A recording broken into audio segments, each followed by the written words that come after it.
Villarreal taking on Manchester United.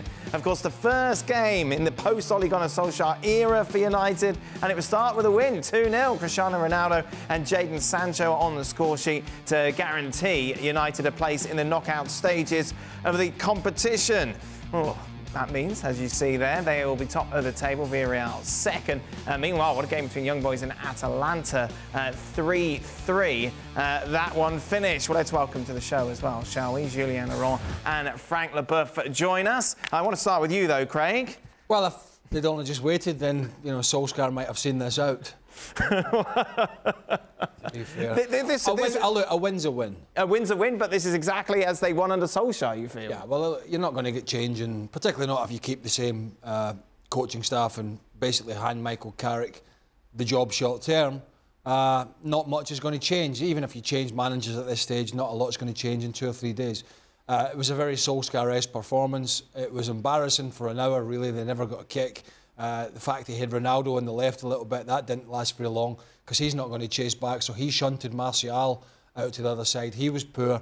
They got the run around in midfield again. The only upside was they were playing a side that has struggled in Spain and La Liga. They're kind of mid-table. They're a little bit lightweight up front. They play some good stuff, but they couldn't see United off. In fairness to United, when they made the changes, they looked a bit better. Yes. And then they were given a gift, which is kind of the whole Solskjaer era was poor performance, then a gift came along, they took it and got themselves out of trouble. That's kind of how this game panned out before the Jadon Sancho second goal that killed it off. So it's a win for Michael Carrick, but I tell you what, if I'm in the Champions League and I'm going to the group stages, I'm kind of hoping I get Man United if I'm one of the better teams, because they're not a good side. And that's not tongue-in-cheek. We'll talk about Chelsea a little bit later on, and it's complete night and day, Shaka. And what was interesting, obviously, Van der Beek came in, Martial came in, Bruno dropped to the bench, and we were talking, Jules mentioned it yesterday, like this new manager bounce. Maybe there would be some sort of reaction.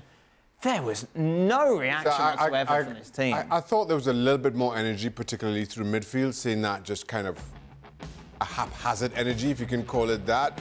Happy to see Van der Beek get some needed minutes, as with Jadon Sancho. And the truth is, Manchester United only needed a draw, and they look solid. They look solid defensively. Saying that, I think we could still be playing right now with Manchester United on the bus, and Villarreal wouldn't be able to score. They were simply awful in the attacking third. So job was always going to be done in that regard.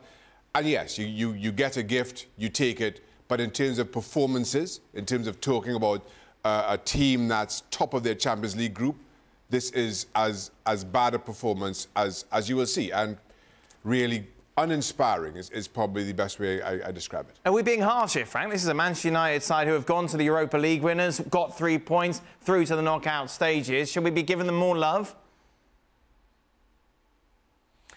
No, I don't think so. I think you're right. You know, as Craig said, a win is a win, okay. But after, you have to analyse the game. And if you are fair, it could have been 2-0 for the Yellow Submarine at half-time, you know, without De Gea 2 big saves. But otherwise, no, I saw almost nothing. I think it's a team which doubts a lot, you know, wonders, you know, where his football is. And I still think that, the ghost of Ole Gunnar Solskjaer is still there, you know, and it will take time to change everything. So I don't know if Carrick will do the job, if somebody else will do the job. But I don't know, I'm still wondering how come, you know, somebody like Marcus Rashford is on the bench.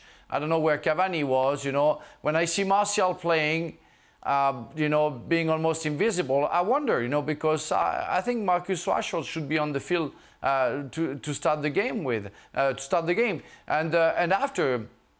Again, I didn't expect anything from Manchester United with the game they had before the international break and the one after. You know, you don't expect anything from a team, from players who again doubts a lot and don't just want to do the minimum to make sure they're not be seen making fouls or mistakes.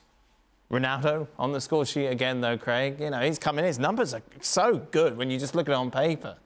No, they are, but one of the problems is if you look at City, Chelsea, and particularly Liverpool, these guys, these teams, who we consider the best teams in England at the moment, and maybe even in Europe, play a pressing game, right?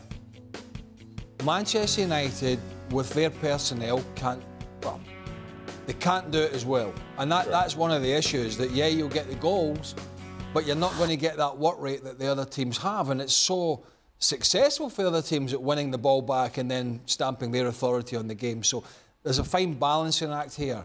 I think one of the things, and I don't discredit Ronaldo for the fact that he's not going to press at his age. That's just a force of nature.